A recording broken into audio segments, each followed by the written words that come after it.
one day I would have the sea in my backyard and be wearing this in May and living close to my mum, my eyes would have gotten that big and I would have thought I'd won the lottery and they were a fairy godmother. So because I remember you were saying, we were chatting, that you could never imagine that was possible. So when I was little and freezing to death in Canberra, this seemed like a fantasy. Come and show us. And now it is happening. So what's this out here? That's true. Is that water? Is that water? This is the sea in my backyard. I have the sea in my backyard. You literally have the sea, well the river. No, it's the sea. It comes from the sea. The sea Oh, is right, there. okay. The sea is right there. Yeah, wow. High tide. I take that back. Tidal. Yeah, wow. At high tide it's prettier. Yeah, right.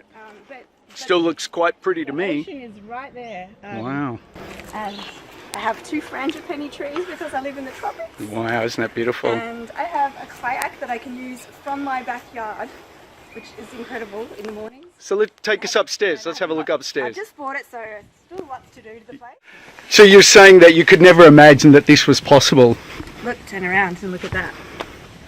Wow. It's like, and this is low tide. Yeah. But yes, You do have a bedroom. You know, a river that comes out off the sea. Lovely. And, I have a barley hut as my next door neighbour. And yeah, no, it's You're really happy? really happy. Yeah.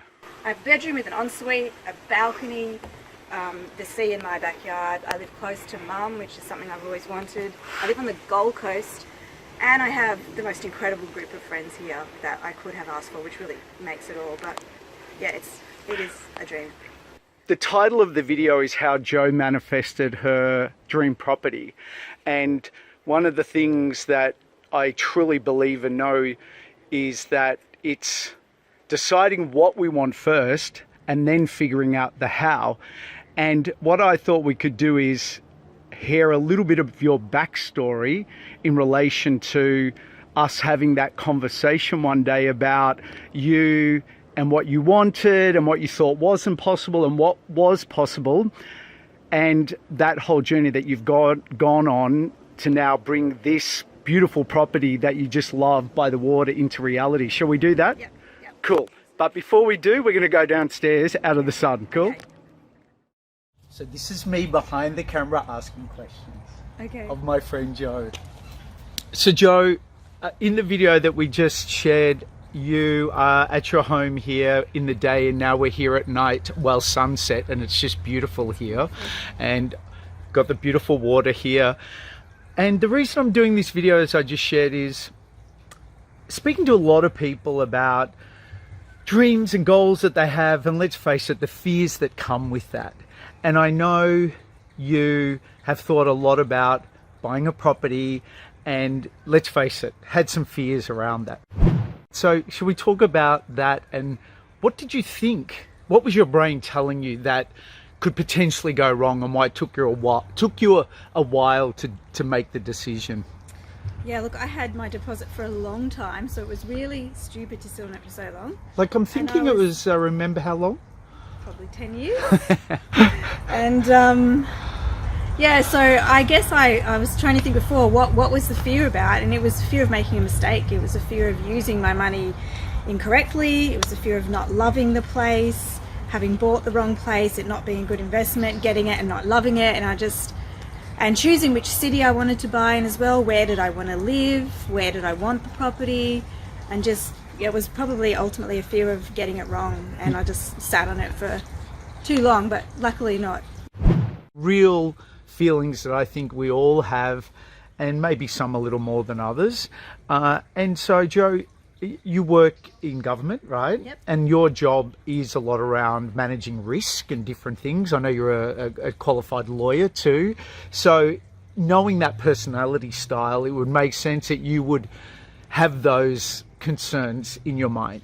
So why don't we fast forward it, and let's talk about for anyone watching this video, Jo and I are really good friends. We've known each other a long time, and I know the journey that she's gone on, and we've talked a lot about what she's wanted in property. And And I know the path that you've been on, and I remember us having a conversation, and you had a property that you liked, but you weren't unsure, and I can just cut to it and say, well, Joe, just get what you want. Decide what you want, right? So can you tell us a little bit about, regardless of me being in that conversation, what happened there and what you went on to do? Yeah, so I was looking at a property and I kind of 80-90% loved it, but wasn't sure, had some hesitations. And I was like, is this fear or is it a real hesitation? And what was it you didn't like about it?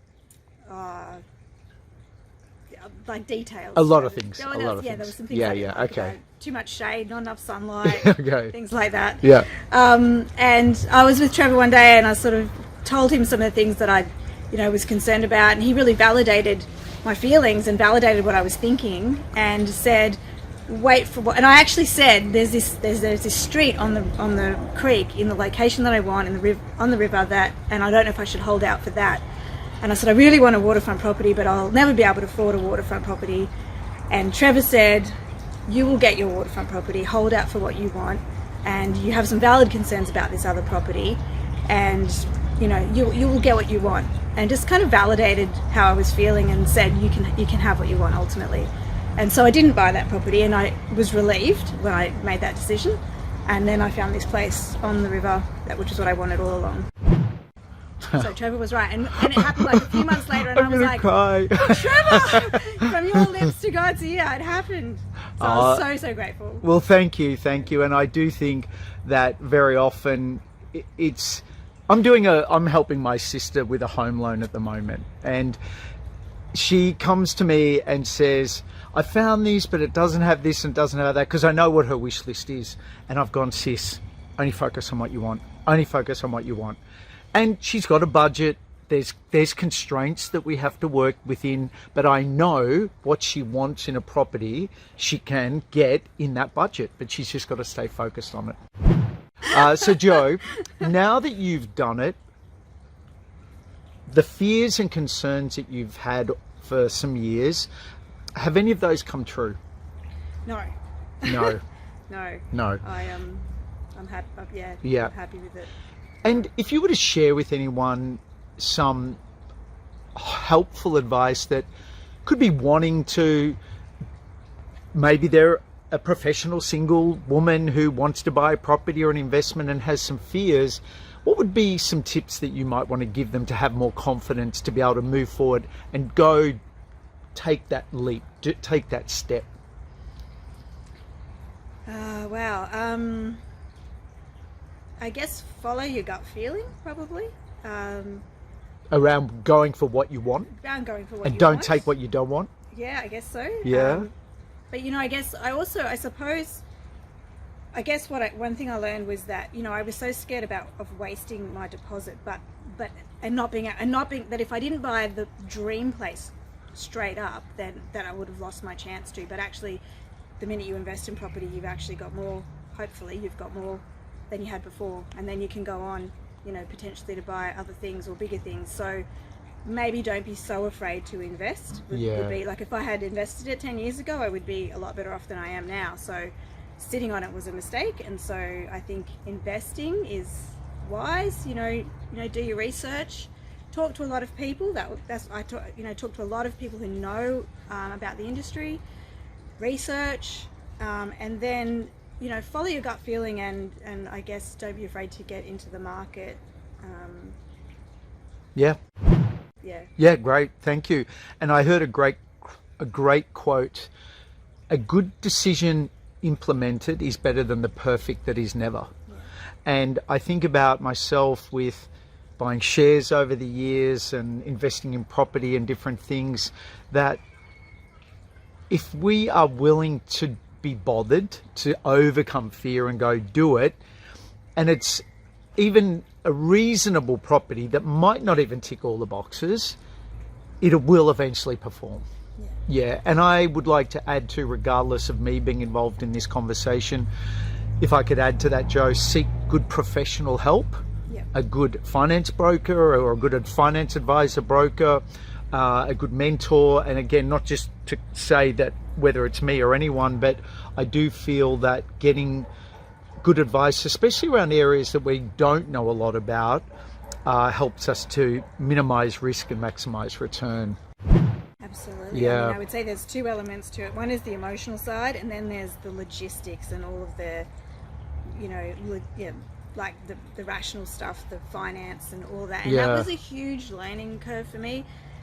How to approach a bank, a mortgage broker, who to go to, how a mortgage works, what an offset account is. It was a huge learning curve, and it was so daunting that I just didn't want to do it. I just kind of wanted to avoid it and just focus on the emotional side, but that's only going to get you so far, and you really need all that other stuff to make good decisions and to actually make it happen. So, talking to the right people and having someone help you with all of that hard stuff is a huge help. Yeah, cool.